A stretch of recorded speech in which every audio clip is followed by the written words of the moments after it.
오늘 이 말씀을 보니까 백성들이 이제 어느 길로 가고 있는데 그 길을 어디에서 가느냐면 호르산이라고 하는 곳에서 가게 됩니다.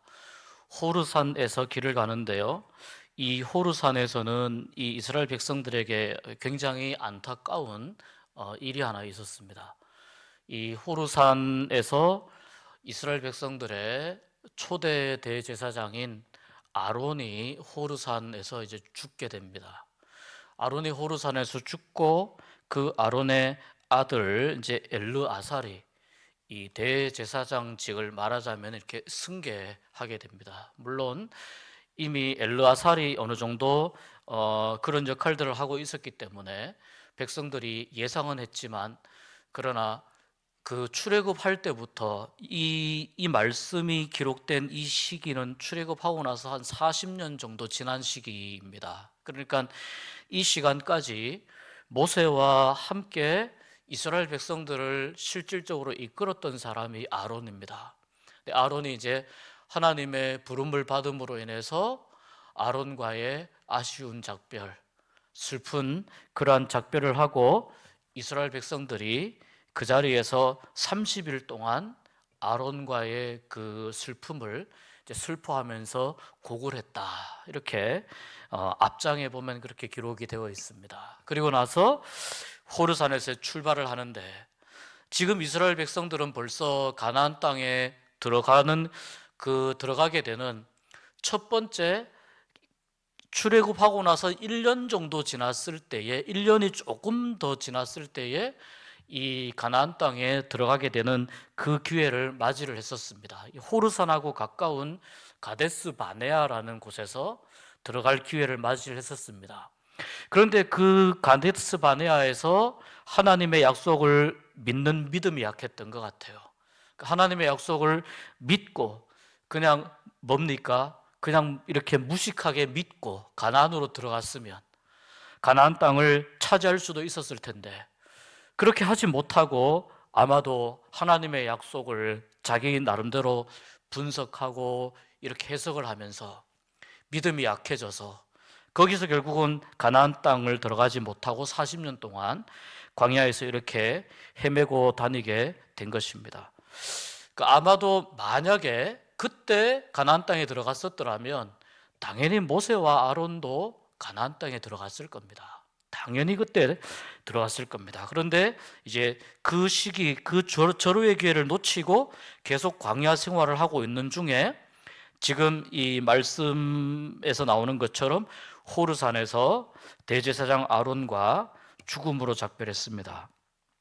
이 호르산에서 출발해서 어디로 가느냐면요, 홍해 길을 따라서 쭉 내려갑니다. 홍해 길을 따라 쭉 내려가는데, 그 홍해 길을 따라 내려가면 여러분, 홍해가 요즘 제일 지금 요즘 뜨는 그 동네가 이쪽 중동 지역 아닙니까? 한쪽은 페르시아만, 그 다음에 또 한쪽은 이쪽 홍해 아닙니까? 그 홍해 지도를 보면 이렇게 V자로 되어 있잖아요. V자로 되어 있는데 사해에서 밑으로 쭉 내려오면 거기 만나는 홍해 그 끝지점에 에시온 게벨이라는 데가 있습니다. 에시온 게벨이라는 항구 도시가 있습니다. 이 호르산에서 쭉 내려가서 어디를 바라보고 가느냐? 그 에시온 게벨, 홍해에 있는 항구 도시인 에시온 게벨까지 쭉 내려가는 길로 하나님이 인도했습니다. 그런데 문제는 이 길이 평탄하고 좋은 길이 아닙니다. 여기에서 에시온 게벨을 거쳐서 다시 오른쪽으로 우회해서 이제 에돔 땅으로 올라가려고 하나님이 그렇게 계획을 하셨는데, 이 길이 그렇게 가기에 만만하거나 상태가 좋은 길이 아닙니다. 그 길을 가기 위해서는 아라바 광야라고 하는 아주 거친 길을 지나가야 됩니다. 그러니까 매우 힘들고 거친 여정에 이 이스라엘 백성들이 들어서게 된 것입니다. 그런데다가 방금 말씀드린 것처럼 지금까지 40여 년 동안 모세와 함께 이스라엘 백성들을 이끌었던 대제사장 아론이 죽음으로 그렇게 작별을 하고, 그런 과정 가운데에서 이 길로 쭉 내려가는데, 이 홍해 광야길로 쭉 내려가는 이 길이, 문제는 그때 가데스 바네아에서 하나님의 약속을 믿지 못하고 불신했던 그 자기들의 아버지 세대가 한번 그쪽으로 지나갔던 길입니다. 그 길로 하나님이 지금 다시 이렇게 인도하시는 거고, 그러면 호르산이나 가데스 바네아보다 점점 더 멀어지니까 가나안 땅에서 점점 더 멀어지는 길로 하나님이 인도하시는 겁니다. 이스라엘 백성들이 첫 번째는 이 길은 이미 우리 부모님 세대가 그때 한 40년 전에 이쪽으로 한번 다녔었는데 하나님이 또 이쪽으로 또 돌리시는가? 40년 동안 또 우리가 광야에서 헤매야 되는가? 이런 두려움과 불안감이 생기고, 그 다음에 두 번째는 왜 하나님께서 가나안 땅에서 점점 멀어지는 길로 인도하시지라고 하는 불안감이 또 생기는 거고요. 그 다음에 세 번째는 뭐냐면은 하나님께서 우리를 좀 좋은 길로 인도하시면 좋은데 왜 계속해서 안 좋은 길로 인도하실까? 이런 마음이 이제 이스라엘 백성들에게 들게 되었습니다. 그래서 이스라엘 백성들이 그 상황을 경험을 하면서 지금 가고 있는 이 길 때문에 마음이 이제 상하게 됩니다. 마음에 상처를 입게 됩니다. 이 마음이 상했다는 말은 이제 더 이상은 참을 수 없어요 라는 상태입니다. 더 이상은 참기 어려운 상태입니다. 그리고 자꾸 가나안 땅에서 멀어지는 것을 느끼면서 마음이 계속해서 조급해지는 것을 의미하게 됩니다. 홍해가 워낙 거칠고 이 길이 험하니까 결국 이스라엘 백성들의 그 마음이 이제 견디는데 그 한계를 넘어서고, 견디지 못하고 한계를 넘어서서 빨리 우리가 가나안 땅으로 빨리 들어가야 되는데 왜 하나님은 자꾸 가나안 땅에서 먼 길로 가라고 하시는가에 대한 초조함과 조급함과 불안한 마음이 겹쳐졌습니다. 우리에게 정말 가나안 땅을 하나님이 주려고 하시는가? 아니면 이 홍해 땅으로 우리를 홍해길로 인도를 해서 우리로 하여금 가나안을 차지하지 못하게 하시는가? 그러면서 하나님이 인도하여 내시는 이 길에 대해서 하나님께서 마지막에 약속을 이루어 줄 것이다 라고 하는 것을 끝까지 믿고 인내해야 되는데, 벌써 한번 지나왔던 길이고 계속 험한 길이고 멀어지니까 여기에서 이스라엘 백성들이 조급해졌습니다. 그래서 이스라엘 백성들이 하나님 앞에 또 하나님과 모세를 향해서 이렇게 원망합니다. 우리를 어찌하여 이 애굽에서 인도하여 광야에서 죽게 하느냐. 이 말은 이스라엘 백성들이 하나님께 원망할 때 굉장히 자주 나왔던 말 중에 하나입니다. 왜 우리를 애굽에서 인도하여 광야에서 죽게 하느냐. 지금 그런 뜻입니다. 죽을 만큼 힘들다는 뜻입니다. 이 길을 걸어가는 것이. 그 다음에 두 번째는 이 광야길에는 5절에 보니까 물도 없고 먹을 것도 없는 길이다라는 거예요. 물과 먹을 것이 없는 길을 걸어가는 것이, 여기는 온도가 많이 올라가면은 지면이 달구어지면은 막 40도, 50도 가까이 올라가는 굉장히 뜨거운 곳이잖아요. 그런데 물 없이 먹을 것 없이 간다는 것이 얼마나 위험한 일인가 하는 것입니다. 그 다음에 세 번째는 뭐냐면은 우리가 이 하찮은 음식을 싫어하노라. 이 하찮은 음식 먹기 싫다는 겁니다. 지금 이야기하는 이 하찮은 음식은 뭐냐면은 하나님께서 매일마다 이스라엘 백성들에게 내려주시는 만나를 의미합니다. 그러니까 이 만나를 출애굽하면서부터 이스라엘 백성들이 먹어왔는데 처음에는 얼마나 감사했습니까? 매일마다 만나를 거두어서, 어떨 때는 만나를 막 이틀치 3일치 거두었지만 하나님은 약속하셨습니다. 내가 매일마다 만나를 내려줄 테니까 거두어 놓고 쌓아 놓고 먹을 생각하지 말고 매일매일 내려주는 만나를 거두어서 먹어라 약속했습니다. 그래서 이스라엘 백성들이 그 싱싱한 만나를 매일마다 먹었는데 이걸 이제 40년 가까이 먹으니까 이스라엘 백성들이 이 만나가 굉장히 하찮게 보이는 거예요. 매일 반복되니까 이 만나가 너무 별것 아닌 것처럼 여겨지는 겁니다. 길에서부터, 지금 가는 길이 험한 데서부터 시작된 어떤 불평과 그러한 원망이 결국 어디에까지 이어집니까? 하나님에게까지, 그리고 왜 우리를 출애굽시켰냐는 것까지 이 원망의 범위가 확대되게 되었습니다. 이스라엘 백성들은 가나안이라고 하는 약속을 향해서 가는 과정입니다. 성경은 이 가나안 땅이라는 약속을 향해서 갈 때 반드시 광야의 험한 길을 통과해야 한다고 말씀합니다. 신약 시대에 마치 우리 예수님께서 예수님을 따르는 사람들에게 좁은 문으로 들어가라고, 좁은 길을 선택하라고 말씀하신 그 좁은 길을 걷는 것과 같은 과정일 수 있습니다. 큰 길은 넓고 많은 사람들이 가기에 좋아 보이는 길이고, 좁은 길은 협착하고 가기 어려워서 찾는 이가 적다는 것입니다. 그런데 그 좁은 길과 같은 이 광야의 길을 통과해야만 약속의 땅으로 들어갈 수 있고 하나님의 나라를 차지할 수 있다는 것입니다. 이 광야와 좁은 길은 어떤 의미가 있습니까? 광야와 좁은 길을 걸어가다가 보면은 사람의 본래의 모습이 드러나게 됩니다.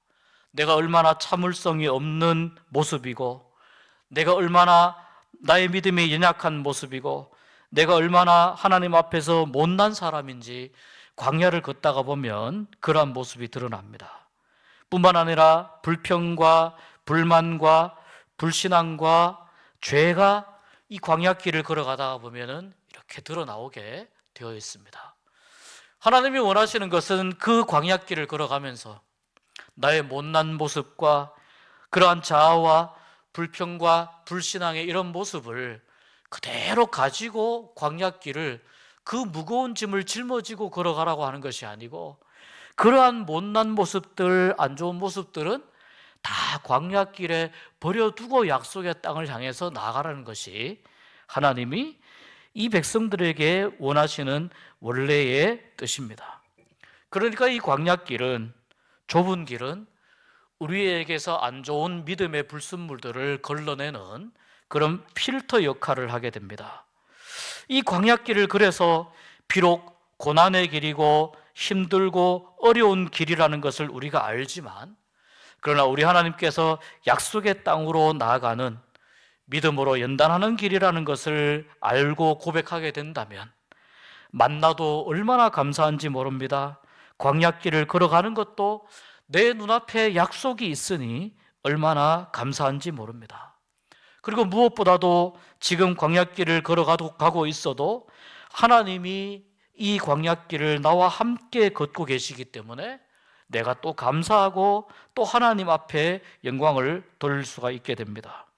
그런데 지금 이스라엘 백성들은 자기들의 그 아버지 세대들처럼 광야길을 지나가야 이 가나안 땅으로 가는데, 그 약속을 눈앞에 두고 너무 가는 길이 험하니까 거기에서 불평과 원망이 계속 나오고 있는 것입니다. 이 불평과 원망을 쏟아내는 이스라엘 백성들에게 하나님께서 즉각 불뱀을 보내십니다. 불뱀에 많은 이스라엘 백성들이 뱀에 물리게 됩니다. 이 불뱀은 당시에 이쪽 광야 지역에 서식하던 여러 독사 중에 한 종류라고 합니다. 특히 이제 이 등에 불이 타는 듯한 그 붉은 반점이 보이는 그런 무늬가 있는 뱀이어서 불뱀이라고 하는데, 독성이 상당히 강한 뱀이어서 한번 물리면은 이 독을 해독하기 어려워서 아마도 사망에 이르는 그러한 뱀을 하나님이 이스라엘 백성들에게 보내십니다. 이스라엘 백성들이 이 불뱀에 물려서 한 사람씩, 두 사람씩 그렇게 죽어가는 것을 보면서 그 광야에 당연히 서식하는 불뱀이 우리를 물 수도 있지라고 처음엔 생각했는데요, 이 불뱀이 자기들이 생각하는 숫자를 넘어서서 더 많은 숫자가 나타나서 이스라엘 백성들을 물게 되니까 이것은 하나님과 관계가 있다고 이스라엘 백성들이 생각합니다. 그래서 하나님께 이스라엘 백성들이 모세에게 바로 달려갑니다. 달려가서 바로 이렇게 이야기를 합니다. 모세에게 우리가 여호와와 당신을 향하여 원망함으로 범죄하였습니다. 그러니까 이것이 우리가 지금 원망한 것에 대한 여기에 대한 대가로 하나님이 보내신 거다, 자연적인 현상이 아니다라는 걸 이스라엘 백성들이 눈치를 채게 된 겁니다. 그래서 당신을 향해서, 하나님을 향해서 원망함으로 범죄하였습니다 이러면서 이 이스라엘 백성들이 바로 즉각적으로 회개를 하게 됩니다. 하나님께서 주신 목적을 향해서 나아가는 것을, 그 목적을 잃어버리고 하나님의 뜻을 우리가 어기고 잘못 나갔습니다. 잘못된 생각을 했습니다. 가나안 땅을 주신다는 약속을, 또 가나안 땅을 향해서 나간다고 우리가 그걸 알고 있으면서도 지금 이 순간 가나안하고 멀어지는 이 고난의 길을 걸으면서 우리의 인내가 부족해서 하나님을 대적하였습니다. 하나님 앞에 교만했습니다. 이렇게 불뱀에 대한 이스라엘 백성들이 하나님에 대한 불뱀이 하나님의 심판이라는 것을 깨닫고 7절에 그렇게 고백을 합니다. 여러분, 하나님은 하나님의 백성이 어떤 죄와 원망이나 불평으로 그 죄의 대가로 죽음으로 가는 것을 하나님은 원하지 않으신다는 거예요. 이스라엘 백성들이 즉각적으로 모세에게 찾아와서 하나님께 우리가 죄를 지었습니다. 그러니 당신은 여호와께 기도해서 이 뱀들이 떠나게 하여 주옵소서 모세에게 간구합니다. 그러니까 모세가 백성들을 위해서 기도합니다. 모세가 자신이 이 백성들의 지도자로서 그 백성들의 재앙과 죽음을 안타깝게 여기면서 하나님께 기도하고 있는 거예요. 여기서 모세의 기도는 어떤 기도입니까? 중보적 기도라고 볼 수 있습니다. 그러니까 지도자는 중보적 기도의 능력을 발휘해야 될 때가 있다는 거예요. 오늘 이스라엘 백성들이 하나님 앞에 기도해 달라고 부탁을 합니다. 모세가 그 말을 듣고 이스라엘 백성들을 하나님 품어주시옵소서, 살려주시고 회복시켜 주시옵소서, 하나님 앞에 자기의 자리에서, 위치에서 하나님 앞에 거룩한 중보적 기도를 드리게 됩니다. 이스라엘 백성들의 회개와 모세의 중보적 기도를 통해서 하나님이 모세에게 응답하십니다. 노수로 불뱀의 모양을 달아서 만들어서 장대에 높이 매달고, 그리고 그 장대에 매단 뱀을 쳐다보는 사람들은 모든 사람들이 다 죽지 않고 살 것이다. 뱀에 물렸어도 죽지 않고 살 것이다. 이렇게 이야기합니다. 모세가 즉시 놋뱀을 만들어서 장대 위에 매달고 불뱀에 물린 사람들 중에 그 놋뱀을 쳐다본 사람들은 모두 다 살아나게 되는 은혜를 겪게 됩니다. 아주 급박하게 진행이 되는 이 불뱀 사건 가운데에서 하나님께서 이스라엘 백성들의 그 간구와 모세의 기도를 들으시고 하나님께서 즉각적으로 이스라엘 백성들을 살려주시고 구원하시는 은혜를 베푸시는 그 장면을 우리가 오늘 이 말씀을 통해서 볼 수 있습니다. 여러분, 이 놋뱀을 바라보는 일이 얼마나 그리 힘들겠습니까? 그 놋뱀이 있는 곳으로 시선만 이렇게 옮기면 되는데 뭐가 그렇게 힘들겠습니까? 근데 어떤 사람은 아마 뱀에 물려서 자기들의 숙소인 장막 안에 들어가서 누워 있는 사람도 있었을 거예요. 만약에 그런 사람은 자기가 그 장막에서 기어 나와가지고 놋뱀이 있는 곳을 바라봐야 됩니다. 그런 어떤 그 정도의 수고는 해야 됩니다. 이 놋뱀이 또 모든 사람들이 놋뱀 주위에 다 있는 것은 아니었을 겁니다. 놋뱀을 들고 뛰어다녔으면 모르지만 놋뱀이 있는 곳을 바라보아야 했을 겁니다. 그런데 그 놋뱀이 있는 곳을 바라보는 데 있어서요, 자 보십시오, 나이가 많고 적고 아무 상관이 없습니다. 여러분, 모세하고 친하고 안 친하고 아무 상관이 없습니다. 불평을 했건 불평을 안 했건 아무 상관이 없습니다. 하나님이 여기에서 원하신 건 뭐냐면은 놋뱀을 바라보기만 하라는 거예요. 놋뱀을 바라보기만 하면 모두 다 살게 된다는 거예요. 그 말을 신뢰하기 어려운 사람도 있었을 겁니다만 반신반의하면서 바라보았기 때문에 하나님께서는 살려주신 줄 믿습니다. 그러니까 노뱀을 쳐다본 모든 사람들이 다 살게 되었다라는 말씀입니다. 요한복음 3장 14절에 보면 예수님이 니고데모와의 대화에서 이렇게 말씀하십니다. 어떻게 하면 영생을 할 수 있습니까? 니고데모가 묻는데 예수님께서 모세가 광야에서 뱀을 든 것처럼 인자도 들려야 할 것이다 말씀합니다. 예수님이 십자가 사건을 두고 말씀하신 거죠. 마치 노뱀처럼 예수님 자신이 십자가에 매달려서 들려야 할 것이다 라고 말씀하신 겁니다. 그렇다면 여러분, 오늘날 이 세상을 살아가는 수많은 사람들은 여러분 어떤 상태라는 뜻입니까? 이 세상을 살아가는 수많은 사람들은 예수님을 십자가에 달려서 죽어가시는 예수님을 바라보아야 될 사람들이라는 겁니다. 그러면 그 사람들의 상태는 어떤 상태입니까? 자기는 모르지만 불뱀에 물린 채, 오늘날 우리가 살아가는 이 세상에서 만나는 불뱀에 물린 채 자신이 죽어가는지도 모르고 조금씩 죽어가고 있는 이 시대의 사람들을 의미하는 겁니다. 나는 불뱀에 물리지 않았는데요? 아닙니다. 그 사람도 틀림없이 물렸을 겁니다. 어떤 사람은 이미 오늘날의 불뱀의 독이 자신의 온몸을 지금 파괴하고 있는, 거의 지금 죽음 직전에 있는 사람도 있을지도 모릅니다. 어떤 사람이든지 간에 자신이 어떻게 왜 죽어가는지 모르면서, 왜 이렇게 어려운 상황 가운데 있는지 모르면서 많은 현대인들은 지금 죽음을 향해서 달려가는데, 우리 주님이 뭐라고 말씀하시느냐면 나도 뱀처럼 십자가 달려서 높이 들려야 하리라. 그리고 나를 바라보아야 살 수 있다. 이렇게 말씀하시는 겁니다. 그러니까 우리의 시선을 어디에 두라는 거예요? 우리의 시선을 땅에, 죽음이 있는 땅에 두지 말고 십자가에 달린 생명이 있는 예수님을 향해서 시선을 옮기라는 겁니다. 나는 불뱀에 안 물렸다고, 나는 너무 바빠서 시선을 옮길 틈이 없다고, 나는 굳이 나의 시선을 그쪽을 향해서 둘 필요가 없다고 생각하는 사람들도 있을 겁니다. 그런데 여러분, 예수님은 말씀하십니다. 우리는 모두가 다 죄악의 불뱀에 다 물려서 죽음을 향해서 나가고 있는데, 그래서 신앙은 어떤 문제인가? 예수님을 바라보는가?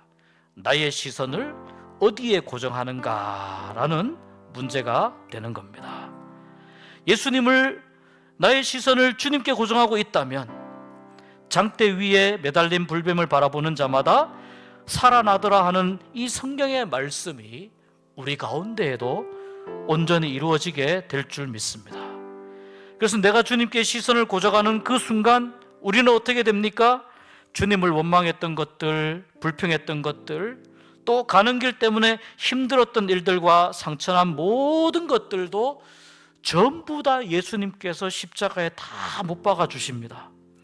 그리고 그 십자가의 죽음을 통하여, 십자가의 주님을 통해서 우리에게는 새로운 생명이 움트게 되고 우리의 마음과 영혼이 치유되고 회복되게 될 줄 믿습니다. 오늘 이 말씀을 통해서 하나님이 우리에게 주시는 신앙은 두 가지의 문제라고 말씀합니다. 어떤 길을 걸어가느냐, 어떤 광야 길을 걸어가며 그 길을 인내하고 걸어가느냐, 그리고 또 하나는 지금 너의 시선을 어디에 두고 있는가. 내가 가고 있는 광야길, 좁은 길을 하나님의 약속을 믿으며 참으며 인내하면서 가고 있는가.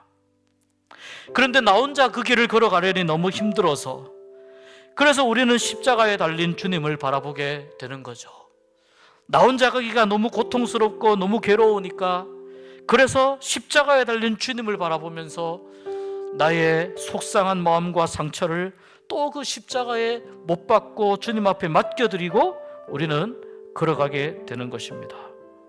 여러분, 그렇게 되면 우리가 주님을 바라보면서 가게 되면 우리 주님이 우리가 걸어갈 이 광야길에서 감당할 힘과 이겨낼 믿음을 주시고 그 여정을 다 마칠 때까지 우리를 하나님께서 두 손 꼭 잡아서 믿음으로 하나님의 나라로 인도하여 주실 줄로 믿습니다. 오늘 이 밤에 기도하러 나오신 여러분, 하나님 앞에 이렇게 기도하시면 좋겠습니다. 하나님, 내가 걸어가는 길이 광야길이어도 천성을 향해 가는 광야길이니 괜찮습니다. 감사합니다. 그러나 나 혼자 걷지 말게 하시고 주님 동행하여 주시옵소서. 십자가 달리신 주님 내 손을 붙잡고 걸어가 주시옵소서. 내가 불뱀을 바라보듯이 오직 주님만 바라보면서 걸어가겠습니다. 이러한 믿음의 고백으로 나갈 수 있는 그러한 은혜를 누릴 수 있는 이 밤 될 수 있기를 주의 이름으로 축복합니다.